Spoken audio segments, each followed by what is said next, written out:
final. Espero que dê certo. Eu vou até deixar meio carregado aqui.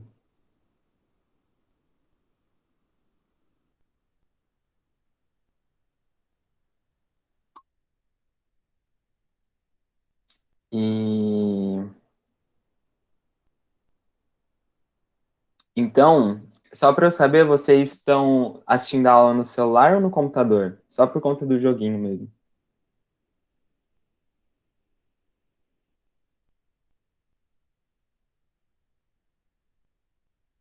Ok. Talvez vai ficar. Não, vai dar tudo certo. Ó, a Letícia tá pelo celular, mas dá certo também. Então tá bom. Vamos avançar mais um pouquinho sobre o assunto que a gente está falando. E, e a hora que faltar os 10 minutinhos finais, a gente faz esse joguinho e vocês depois me deem um feedback também. E a gente só se vê agora em agosto, né? Depois de hoje. Bom, então a gente estava falando sobre BRICS e falamos sobre a Divisão Internacional do Trabalho. E na mesma onda, na mesma leva, a gente vai falar sobre empresas multinacionais ou transnacionais, né?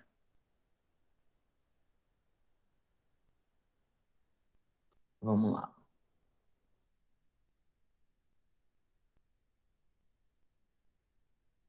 Então, segundo a ONU, as empresas multinacionais são sociedades que possuem ou controlam meios de produção ou serviços fora do país onde estão sediadas.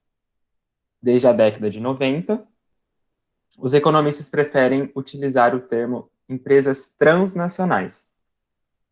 Pode ser que vocês encontrem transnacionais no vestibular, mas mesmo desde 1990, 30 anos, havendo essa prevalência, o que eles preferem, né? Essa preferência, ainda a prevalência é de multinacionais. Alguns autores ainda discordam dessa semelhança, porque eles dizem o seguinte: a gente vai ver isso um pouquinho mais para frente se a gente chegar em globalização, ainda na aula de hoje. Empresas multinacionais seriam as empresas que elas, por exemplo, o McDonald's, são empresas multinacionais. O McDonald's, ele tem o mesmo lanche, a mesma, praticamente, né? Às vezes muda de país para país, mas é o mesmo preceito, o mesmo produto em todos os países que ele está inserido, certo? Uma empresa de um Subway também. Agora, as transnacionais, para esses outros autores, seriam as empresas que, por meio dessa nova divisão, da divisão internacional do trabalho, essa nova divisão internacional do trabalho, que é o que a gente comentou na aula passada, após a queda do Muro de Berlim e a prevalência do capitalismo e esse jogo do neocolonialismo, né? São os países criarem essas dependências uns com os outros. O que esses países ricos fizeram, esses países desenvolvidos? Eles pegam uma empresa que eles têm no seu território e que precisa de matérias-primas diferentes. E o que ele faz? Ele abre a mesma empresa em vários países, só que ele especifica cada coisa. Vou dar um exemplo disso. A Faber-Castell. A Faber-Castell, ela tem a sede na Alemanha, mas ela também tem aqui em São Carlos. Só que aqui em São Carlos, ela não vai produzir. Boa noite, Jéssica. Aqui em São Carlos, ela não vai produzir todos os produtos que a Faber-Castell produz. Ela vai produzir o que tem aqui no Brasil. Ah, então tem madeira, faz lápis aqui. Agora a Faber-Castell, vamos supor, do Peru, finge que tem no Peru. Ela não vai produzir lápis, ela vai produzir caneta, vamos supor, porque lá no Peru tem uma grande prevalência de plástico, entendeu? Então, essa seria a diferença para alguns autores das multinacionais para as transnacionais. É uma Faber-Castell ainda em cada um dos países, só que você aproveita o que o país te oferece e produz e exporta para o resto do mundo. Prof, tu tinha falado do McDonald's. Ele não se encaixaria nessa classificação? Porque, por exemplo, na Argentina, muitos produtos deles são feitos com doce de leite.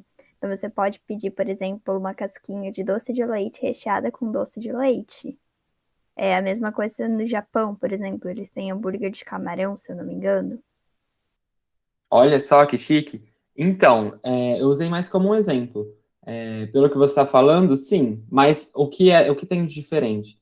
Ele não deixa de produzir os outros. Ele não deixa de ter os outros lanches do cardápio. Diferente, por exemplo, do exemplo que eu dei da Faber-Castell. Aqui ela só vai produzir lápis. Ela não vai produzir caixinha, ela não vai produzir caneta, ela não vai produzir borracha, nada. Que seria tudo que uma Faber-Castell tem. Aqui em São Carlos ela só vai produzir o lápis. Tô falando hipoteticamente, tá? A prevalência aqui é de lápis mesmo, mas produz mais coisas. Inclusive, por exemplo, um lápis que vende nos Estados Unidos, que são 64 cores, eu acho, não é comercializado no Brasil, é aqui em São Carlos que faz. Então, é esse o exemplo, ó. Faz aqui em São Carlos esse lápis de 64 cores. Isso é verdade mesmo. Faz aqui em São Carlos esse lápis de 64 cores. É uma caixa azul, um modo diferente. Tipo, as caixas que a gente tem da Faber são vermelhas, né? Mas é feito aqui em São Carlos, produzido, embalado, tananã, só que não vende aqui em São Carlos. Ela nem no Brasil. Ela vai exportar isso e aí a gente pode comprar de volta. Então, o que difere do McDonald's, que aí nesse caso ele está utilizando o que tem ao seu redor para incrementar no cardápio deles, mas ainda continua tendo outros produtos. Diferente desse exemplo da Faber-Castell, entendeu? Que aí não vai produzir os outros produtos aqui também. Vai ter só isso. O resto que a gente tiver na nossa loja, a gente comprou do outro país que produziu, tipo do Peru, que produziu caneta, e, e aí a gente importou para cá, o Peru exportou, sei lá, para a Alemanha, que é a sede, e aí a gente compra da Alemanha, e aí chega até a nossa loja, que aí a gente consegue comprar, entendeu? Então, Ah, entendi, sim. seria mais ou menos isso. Mas outros autores, que principalmente os economistas, eles utilizam esses termos como sinônimos, porque às vezes fica muito difícil separar, né? Uma empresa que faz exatamente só isso que a Faber-Castell faz, ou uma empresa que faz tipo do McDonald's. Então tem pessoas, estudiosos, autores, autoras, que utilizam como sinônimos, tá certo também. A participação estrangeira na economia dos países capitalistas subdesenvolvidos é enorme, o que lhes impõe uma grande dependência econômica. Muitos desses países atraíram grupos econômicos internacionais, graças às garantias dadas pelos governos locais ao capital estrangeiro, graças à legislação que favorece capital estrangeiro investido, graças aos grandes recursos de matéria-prima e baixos preços, e graças ao grande número de mão de obra e baixos salários. Então, todos esses mecanismos dos países subdesenvolvidos atraem essas empresas multi ou transnacionais para os países envolvidos, né? Por exemplo, é o nosso caso. A gente tem legislação que favorece o capital estrangeiro, a gente tem matéria-prima a baixíssimos preços, a gente tem grande mão de obra, porque aí você vai e fala assim, ó, tem uma empresa nova, vamos, vou pagar um salário mínimo, sendo que esse salário era para ser, tipo, 3 salários mínimos.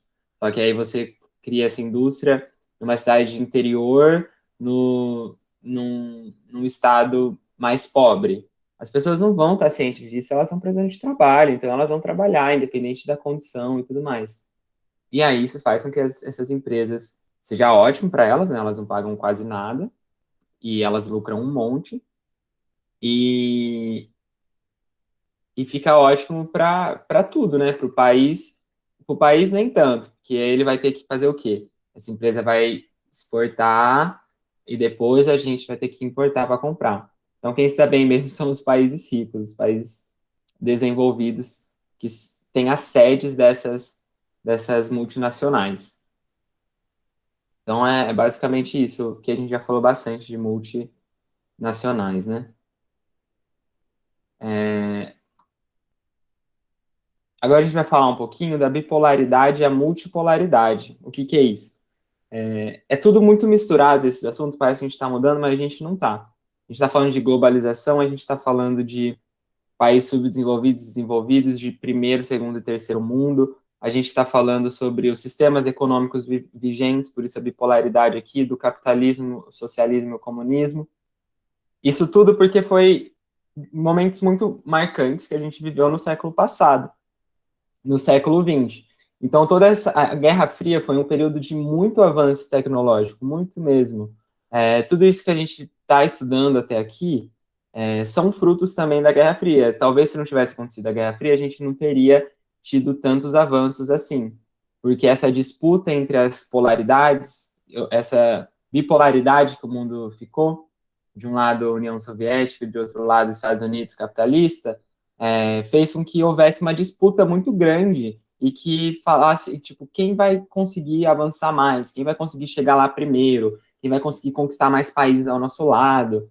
E isso fez com que houvesse muito avanço tecnológico, científico, também muito avanço militar. Então, a hora que, com a queda do Muro de Berlim, com o fim da União Soviética e com o fim da Guerra Fria, a gente começa a redividir o mundo, redimensionar. E aí é dada essa multipolaridade também, e os países começam a ficar mais com as caras que eles estão nos dias de hoje, que aí começa a emergir os blocos econômicos, ao mesmo tempo que os países começam a ter mais dívidas ou menos dívidas, os países que faziam parte da União Soviética, eles estão mais empobrecidos agora, com menos apoio, eles precisam de ajuda, e aí tudo aquilo que a gente estava falando de criar dívida externa, do apoio de um país mais envolvido sobre outro. Então, tudo isso está muito interligado e está muito relacionado com o período que a gente viveu da Guerra Fria no século passado.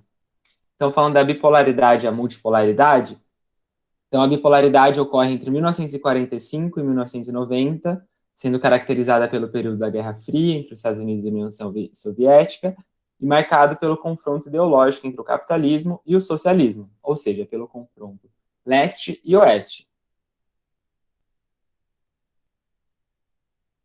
Então, com a queda do Muro de Berlim em 1989, a reunificação da Alemanha em 1990, que a Alemanha foi dividida, né, entre o lado capitalista e o lado socialista, e com a queda do Muro de Berlim, consequentemente, acontece uma unificação. Até hoje existem divisões lá na Alemanha, só que a gente não se aprofunda nisso, porque já cai um monte de coisa no vestibular, né? Mas que existem, tipo, gangues que dominam a cidade e as cidades, e isso é consequência ainda da Guerra Fria. Mas, enfim, só uma curiosidade. E o fim da União das Repúblicas Socialistas Soviéticas tem origem uma nova ordem mundial, caracterizada pela formação de blocos econômicos e de vários centros de poder econômico, a chamada multipolaridade, como os Estados Unidos, o Japão, a China, a União Europeia, e aí o mundo fica mais parecido com o que a gente está vendo hoje. Ele vai caminhando até ficar como ele está hoje.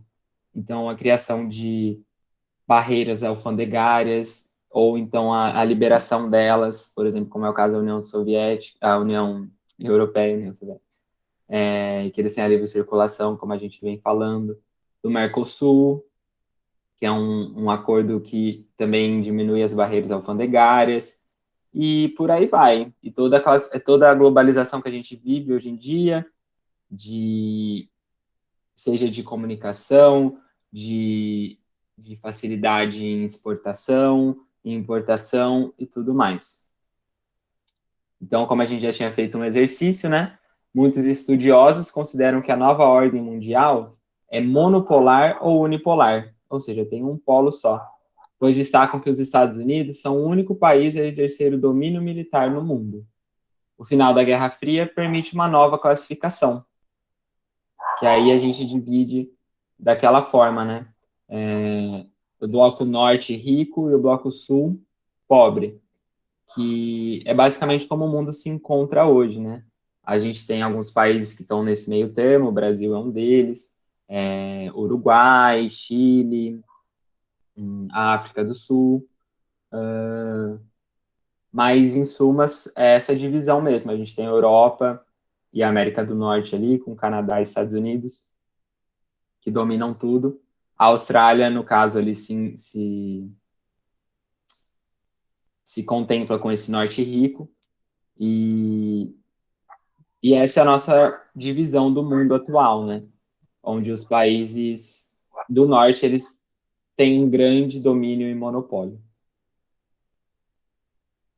O processo de globalização gera, contraditoriamente, fragmentações, fazendo surgir regiões excluídas, conflitos norte-sul, áreas periféricas aos principais acordos e vantagens decorrentes, áreas periféricas aos principais acordos e vantagens decorrentes da nova organização econômica e política mundial. Então, a globalização, que a gente vai falar dela agora, ao passo que ela conecta o mundo inteiro, a gente precisa lembrar quem que ela está conectando. Quem tem acesso a essa conexão, seja a conexão, sei lá, via internet, ou a conexão mesmo via direitos humanos, via condições mínimas de vida, entendeu? Então, ao mesmo tempo que a globalização ela é ótima, que ela permite marcos antigamente nunca imagináveis que a gente poderia chegar, que a gente poderia alcançar, a gente conseguir, sei lá, se deslocar de uma forma muito rápida, quem consegue fazer isso, né? A gente tem que lembrar que o sistema vigente ainda é um sistema capitalista, que ele é muito desigual socialmente falando, e ele não dá condições a todas as pessoas da mesma forma de desempenhar esse poder de escolha e de deslocamento ou de conexão que a globalização permite. Então, falando de globalização, cá está ela. Uma pesquisa estima, só falando de globalização, essa conexão, que metade da população mundial tem smartphones hoje em dia. Olha que doido. Metade da população mundial. Muita gente, né? Mas pensar que a outra metade não tem. Importante. Então, vamos lá. O que é a globalização? Globalização ela é ampla, ela é complexa, ela é interessante e ela é muito importante. Cai bastante no vestibular, inclusive. Então, com a nova ordem mundial, como a gente acabou de falar, após a queda do Muro de Berlim, em 1989, e o fim da Guerra Fria, e o predomínio do capitalismo, ou seja, o capitalismo globalizado, a gente começa a ter características muito parecidas e muito semelhantes em todos os países do mundo. Eles começam a apresentar muitas semelhanças, e isso faz com que a gente consiga facilitar muita coisa. Então, a globalização ela tem dois preceitos. Um é a interdependência entre as nações, e outro é a interdependência e Oh, meu Deus. E a integralidade entre elas. Então, essa interdependência entre as nações, ela gera, o que a gente está falando até agora, por exemplo, as multinacionais. As transnacionais, vamos falar mais especificamente. Se ela está precisando do plástico de um país, se esse país parar de oferecer o plástico para essa empresa, e aí? Errou, né? Mais que isso, vamos lá. Essa interdependência. A mão de obra que esse país gera. Vamos supor que no país sede dessa transnacional, só máquinas operem. Não precisa mais essa mão de obra humana. E nos países em que tem outras sedes, tem outras filiais, né, na verdade, tem a mão de obra. E aí? Se essa nação fala assim, eu não quero mais, ela vai ter que correr atrás de outra, ou seja, ela ainda vai estar dependente de outra. Então, a globalização faz com que ocorra essa interdependência entre as nações. Então, quando a gente vai falar de uma globalização econômica, pensando que todas as nações são interdependentes, se acontecer alguma coisa na China, Afeta aqui no Brasil, será? Ou não? Ah, tá suave. Foi lá na China, não vai acontecer nada. Não, com certeza afeta. Afeta em muito, não é mesmo? Como eu coloquei ali, ó, uma fotinho do Made in China, um monte de produto que a gente compra, um monte, um monte, um monte, um monte. Se a gente olhar ao nosso redor, eles são produzidos e fabricados na China. A gente só, a Shopee tá aí, a Wish, todas essas lojas, AliExpress, para a gente ver o quão é fácil essa conexão entre as nações hoje em dia e essa interdependência. Até se a gente vê outras coisas, outros componentes que não sejam essas coisas que a gente vê muito diferente, elas são produzidas em outros países. Eu dei o exemplo da China porque a gente compra muita coisa de lá, né? Então, na globalização, essa dependência econômica é muito grande. E essa dependência social? Vocês acham que acontece na globalização também? Uma dependência social? É, assim, dependência social.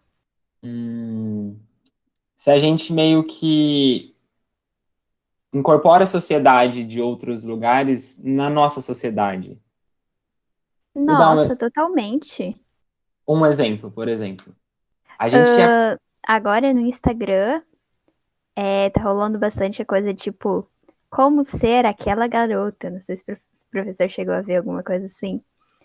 E essa de como ser aquela garota tem bastante influência do que tá rolando nas redes sociais dos Estados Unidos.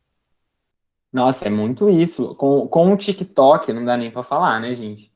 Meu Deus do céu, isso é uma grande, grande influência social que se mistura no cultural também. Mas quer ver uma influência social mais enraizada e mais profunda? A gente tem um ensino obrigatório de inglês na escola. Então, olha como essa influência social ela é de fato muito, muito grande e presente. Influência, dependência, interdependência política a gente tem hoje em dia no mundo globalizado? Poxa vida, a gente tem muito.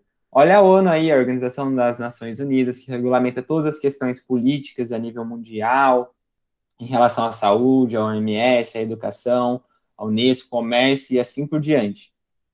Então, a gente tem uma interdependência política muito grande também. Uma interdependência ambiental. Meu Deus do céu, a gente está cheio de acordos aí mundiais para que a gente consiga reduzir o nosso impacto no ambiente. Por exemplo, as queimadas na Amazônia em 2019, toda a comoção mundial e necessária que a gente precisou ter e essa mobilização, porque é isso, a natureza ela é mundial, ela precisa de uma, uma atenção diária a todo momento e do mundo inteiro. Ou mais que isso, as questões climáticas relacionadas ao aquecimento global, a gente precisa de uma movimentação de todo mundo, de uma interdependência mundial, para que a gente consiga lidar com essas questões, né? E aí a interdependência cultural, eu acho que não tem nem como não pensar, né?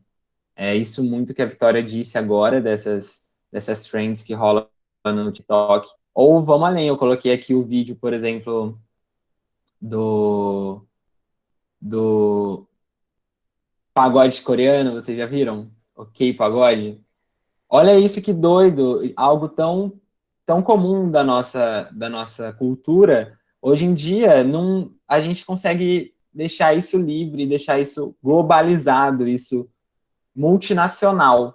Então, é muito legal esses vídeos do pagode, vocês já assistiram? Vocês já assistiram, é bem legal. Ou mais que isso, eu coloquei ali algumas marcas. O McDonald's, por exemplo, é um puto exemplo de uma globalização cultural, econômica também. Se a gente olhar, olhem agora vocês, quem está no computador e no celular, olhem ao redor de vocês. Qual que é a marca do celular de vocês? Não é brasileira, né? Bem pouco provável. Do notebook de vocês, quem tiver no notebook ou no computador. Olha a marca do tênis de vocês, se ela é produzida ou se é uma marca nacional. Do mouse, do livro, de tudo. Livro, mais provável que sim. Mas, enfim, as linhas de fast food, então tem o Subway também, por exemplo, Olha o YouTube, olha aqui onde a gente está agora, a gente está numa plataforma chamada Google Meet. O Google Meet não é nacional, é da Google, a Google é dos Estados Unidos. Mais que isso, mais que isso. Filmes. Os filmes que fazem mais sucesso são estadunidenses. Pega Os Vingadores, por exemplo. Todo mundo só fala disso. Isso faz parte da nossa cultura, do nosso jornal. No jornal anuncia a sala de cinema. Enfim, nossos hábitos No alimentares, cinema, acho que a tudo. grande maioria é estadunidense ou então europeu. Europeu tem alguns também, principalmente ingleses, né? De outros idiomas, aí é um pouco mais difícil, né? As roupas que a gente veste, a Nike ali eu coloquei, por exemplo, a Adidas e por aí vai. Enfim, os filmes que assistimos, as músicas que a gente consome. Então, a globalização é tudo isso. É essa interdependência entre as nações, seja econômica, social, política, ambiental, cultural, e eu acho que eu falei todas ali, né? E social, eu acho que eu falei também. Enfim, como eu falei com vocês, eu falei de fazer um joguinho com vocês. Então, a gente ia chegar até aqui mesmo. Quando a gente voltar das férias, a gente dá uma retomadinha.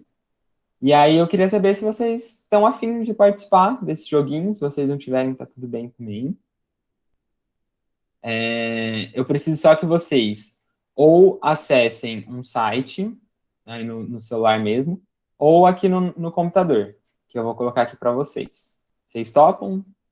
Além da Vitória. Laísa ou Laísa? É Liza, professor. Laísa. Chique esse nome, hein? Letícia. Jéssica, você vai também? Eu vou compartilhando aqui com vocês.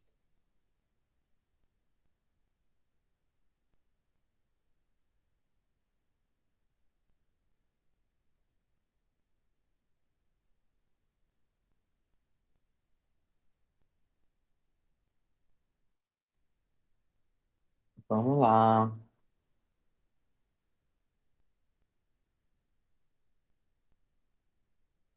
Tá bom. Eu não vou mexer nas opções aqui, porque eu nem sei. Eu preciso que vocês entrem em um site que é esse aqui.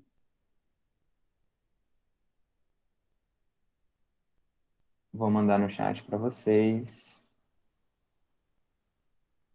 Quem tiver no computador é mais fácil no celular também, porque aí vocês vêm aqui no PC e clica no celular, tá bom? Então é Kahoot, não precisa do www, né? Kahoot.it. E aí vai pedir um PIN para vocês. E aí o PIN vai ser esse daqui. Vixe, qual que é, mano?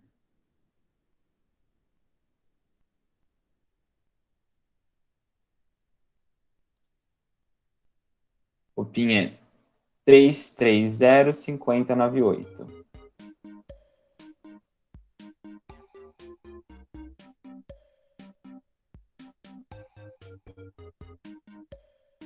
E aí vocês têm que colocar um nome, vocês colocam o nome que vocês quiserem. User do Insta. Eu sempre coloco tudo com o do Insta. Um nome mesmo, igual a Vitória colocou aqui, e à vontade. E aí, a hora que vocês forem entrando, eu vou ver aqui.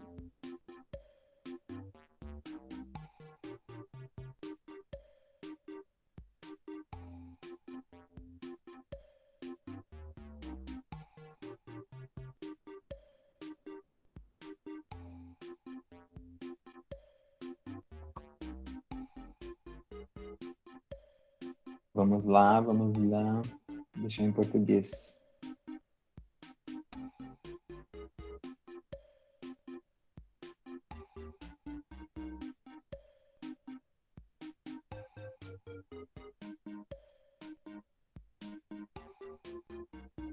Jéssica, você vai entrar.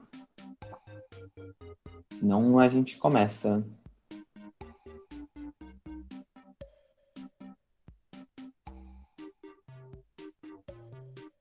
Bom, acho que não. Então vamos lá. Ó, fiquem atentas no celular. Eu vou ler a pergunta para vocês na primeira e depois vocês falam se assim tá bom. E aí vocês têm que... Vocês já jogaram? Já usaram essa plataforma com alguém? Na vida? Sim? Ó, a Laís já sabe como é. Ah, todo mundo já sabe como é? Letícia também? A Letícia tá no celular, né? É mais difícil entrar no Meet e me responder, mas tudo bem, Letícia. Continua aí na tela do joguinho. Ah, então perfeito. Vamos lá, então. Uma retrospectiva sobre geografia geral. Vamos lá. O que é o G20? Os principais gigantes mundiais, os principais países ricos e insurgentes, os principais países ricos e emergentes, os principais países referências da moda mundial. Vamos lá, vamos lá, vamos lá. 3, 2, 1. Não vai dar tempo. Ih, faltou uma resposta. Olha, ricos e insurgentes. Eu coloquei insurgentes de propósito, tentando lembrar do convergente, insurgente, divergente ali, aquela saga que eu adoro. Mas não, são países emergentes. Movimento convergente. É mesmo, Letícia? Eu vou falar para você, tá bom? Aí você vê se dá certo. Ah, tá. Tá bom, eu falo a cor. Pode ser? Então não são insurgentes os países. Insurgentes são que se separam, né? Convergentes é que se cruzam. Mas é isso, ó. Arrasou. Vamos lá, senão não vai dar tempo. Era uma pegadinha. É muita pressão, né, Liza? Algumas eu diminui o tempo, tá bom? Para ficar mais pressão ainda. A Vicky está na frente. Vamos lá. Verdadeiro ou falso? Características do capitalismo: propriedade privada dos meios de produção, trabalho assalariado e lucro como objetivo. Azul, verdadeiro; vermelho, falso. Muito bom, galera. Todo mundo acertou. É isso aí. Verdadeiríssimo. Propriedade privada dos meios de produção, o trabalho assalariado e o lucro como objetivo. Tem alguns outros, mas essas são as principais características do capitalismo. Nossa, arrasaram, esses foram rapidonas, hein? Assim fica bom, Letícia? Deu para ir? Se eu falar as cores assim?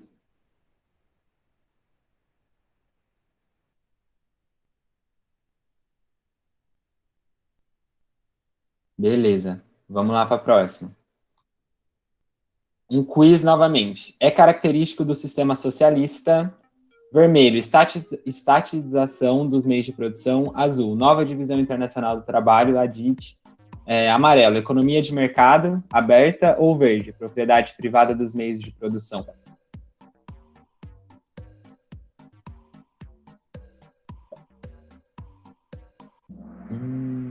Alguém não respondeu? Propriedade privada. Olha, ninguém respondeu certo essa. É uma pressãozinha, né? Ó, colocaram nova divisão internacional do trabalho. Não, a nova divisão internacional do trabalho, a gente viu agora, inclusive, ela aconteceu por conta depois da queda do Muro de Berlim e do fim da Guerra Fria, quando o capitalismo se sobressaiu. Essa nova divisão internacional do trabalho é a forma como o mundo, o norte rico e o sul pobre, se organiza para dominar uns aos outros, por meio dessas transnacionais, de pegar coisas dos países como matéria-prima e levar de volta para o país de origem, produzir produtos manufaturados e por aí vai. Aí alguém respondeu propriedade privada dos meios de produção? Não, a gente acabou de ver, é uma característica do capitalismo. Então, prof, não é a favor da propriedade privada. Pode falar. Eu errei essa por besteira mesmo, porque... Primeiro porque tava muito rápido. Aí depois eu li propriedade privada e eu lembrei da música da gatinha comunista. Daí eu marquei essa. Olha só. Não, mas não é não. A propriedade não é privada no socialismo e comunismo. Ó, a professora não entrou ainda, então vamos continuar, tá bom? Letícia, não deu para responder? Falei muito devagar, quer que eu falo mais rápido? Fui eu, prof. Eu tava pensando aí, não deu tempo de apertar o quadradinho. Ah, sem problemas, então. Ó, 20 segundos, hein?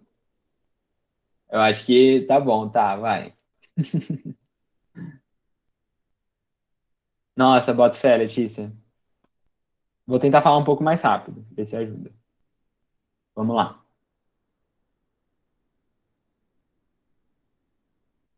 Verdadeiro ou falso? Países desenvolvidos têm uma maior taxa de natalidade? Azul, verdadeiro. Vermelho, falso. Yes! Nossa, é muito feliz quando vocês acertam. Países envolvidos têm uma menor taxa de natalidade. Muito bem. Isso está ligado com o nível de instrução das pessoas. Isso está ligado com o nível de instrução, de conhecimento de educação, né? De conhecimento de métodos contraceptivos, do empoderamento das mulheres, por elas terem mais escolha sobre os seus corpos, e aplicabilidade de leis para que elas possam escolher terem ou não filhos, a diminuição do casamento infantil, enfim, tá ligado a muitas coisas que um país desenvolvido conseguiu investir durante anos, né? E fazer com que essa taxa de natalidade diminua. As pessoas estão mais preocupadas em ter um desenvolvimento econômico primeiro, para depois e educacional, para depois pensar na questão dos filhos. É isso aí, gente. Vocês mandaram muito. Arrasaram. Vitória segue na frente. Liza em segundo e Letícia chegando na Liza. Vamos lá. Mais um quizinho. É característica de um país subdesenvolvido. Vermelho, alta renda per capita. Azul, baixa taxa de analfabetismo. Amarelo, baixa taxa de natalidade. Ou verde, baixo nível de industrialização.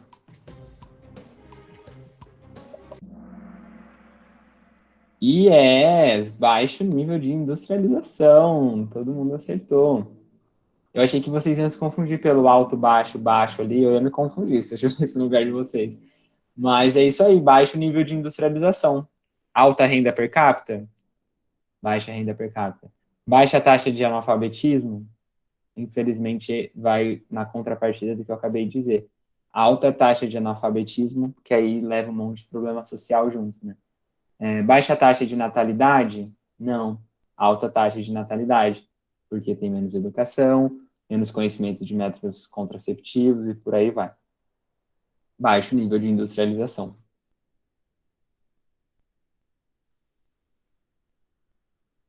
Olha, Liza, disparou aqui. Letícia também. Ah, eu não sei se já falaram para vocês, mas quem responde mais rápido tem a maior pontuação. Então tá ligado com a velocidade também. Eu sempre perco nessa, porque eu não sei se vocês perceberam, mas sou meio lerdo. Vamos lá, eu acho que é a última já. A última. A última questão, hein? Verdadeiro ou falso? O BRICS é o bloco econômico que vai dominar o mundo até 2050. Azul, verdadeiro, vermelho, falso.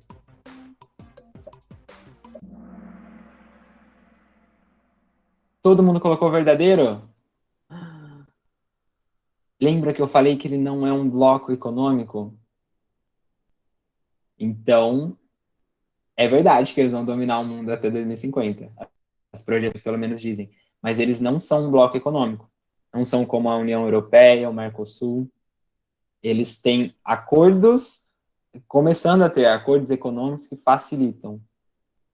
Ah, tem que ser assim, né, Letícia? O vestibular, ele vai pegar vocês dessa forma.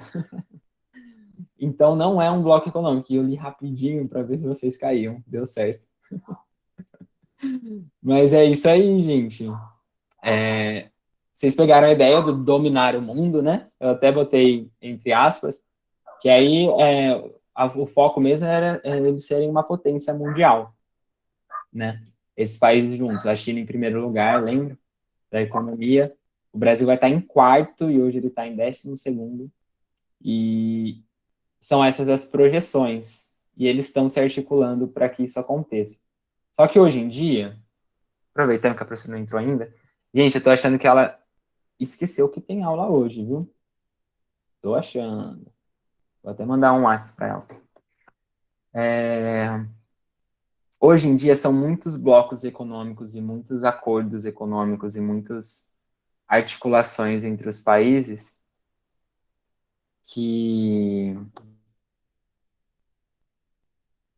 Ah, tá. Beleza. Sem problemas. Então, eu já vou parar aqui, que eu já excedi 6 minutos da aula, né? Vocês devem estar cansados. Mas só para concluir, existem muitos acordos econômicos com muitos países. E o Brasil, por exemplo, que a gente tem muita coisa, a gente tem muita mão de obra, a gente tem muito matéria-prima, a gente tem muita água, a gente tem muitos recursos minerais. Nós somos um país muito visado mundialmente. E aí são tantos países querendo fazer acordos e negociações com a gente, que às vezes fica um pouco difícil você só priorizar um ou ter exclusividade com algum, isso não acontece, na verdade. E então, quando a gente vai estudar esse assunto, a gente está falando de blocos econômicos, né? Quando a gente for falar mais especificamente, é um pouco complicado porque a gente faz parte de vários. Então, a gente tem que entender isso, que nós somos um país bastante visado mundialmente. Então, o pódio, em primeiro lugar, ficou. Em terceiro lugar, ficou Letícia. Tem a questão do celular, né, também. Laísa, que acertou 3 de 6. E a Vitória, que acertou 4 de 6. É isso aí, gente.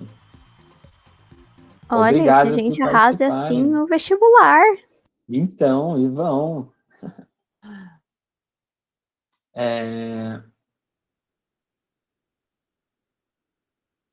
Eu espero que vocês tenham gostado desse joguinho. Me falem depois se vocês curtiram ou se quiserem falar agora. Ai, achei super legal. Principalmente que o professor falou assim, colocou questões, pegadinhas, digamos assim, que podem realmente cair no vestibular. Então, achei super legal. Sim, o bom é que no vestibular vocês têm 3 minutos por questão, né? No Enem, por exemplo. Mas aqui é legal na pressão que fica até descontraído, né? E se tiver mais gente participando, aí tem esse lance competitivo. Não sei de quem gosta aí. E, e eu acho que fica legal. Entendi. Pode ser alguma coisa que eu fiz. Sabe o que eu vou fazer, Letícia? O próximo que eu fizer, eu vou testar antes no celular. Eu acho que eu testei no celular, tinha dado certo, mas às vezes pode ser, tipo, sei lá, diminuir a letra. Se o celular é grande ou pequeno? Tipo, ele é. Deixa eu pensar no celular pequeno. Hoje em dia, quase todos os celulares são grandes, né? Você tá no computador, Liza? Ou você fez pelo celular? A tela é grande. Então, estranho. Eu vou ver isso. Ah, tá, entendi. Vitória, você jogou pelo celular ou pelo PC? Pelo computador também deu o mesmo problema, mas aí eu voltava na tela aqui do Meet e depois escolhia lá. Eu acho que foi. Eu acho não, foi alguma coisa que eu fiz, né?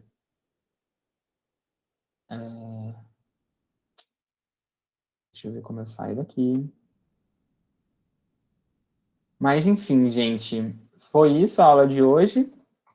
Boa férias para vocês. Quando a gente voltar, a gente vai falar ainda sobre globalização, que lá foi só o primeiro slide, para a gente ficar por dentro. E aí a gente vai seguir os assuntos, a gente vai começar a entrar mais em conflitos. E na aula de Geografia do Brasil também, a gente vai avançar mais agora também. E descansem esses dias, viu? Talvez quem queira revisar as coisas, se você for se sentir melhor, faça isso. Mas eu recomendo descansar, esquecer da vida, viver e se libertem.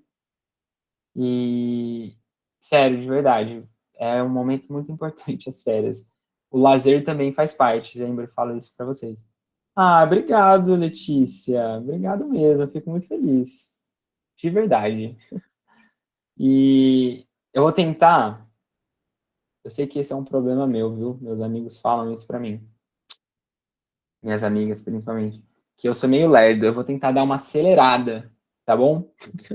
Eu vou tentar dar uma acelerada pra gente ir avançando, tá bom? É um desafio pra mim. Eu não sei se vocês já perceberam, né? Que eu falo meio devagar. Mas eu vou E um conseguir. desafio para mim, no caso, é conseguir descansar mesmo, como o professor falou, porque tem um bichinho na minha cabeça. Eu não estudo, ele fica falando, Vitória, você não estudou, você precisava estudar. E aí, Olha, enfim, é complicado. é complicado. Só que, e agora em férias também, pra você, é assim? Eu vou pausar aqui a gravação para quem quiser sair, fica à vontade, tá bom? Mas quem quiser ficar batendo um papo também.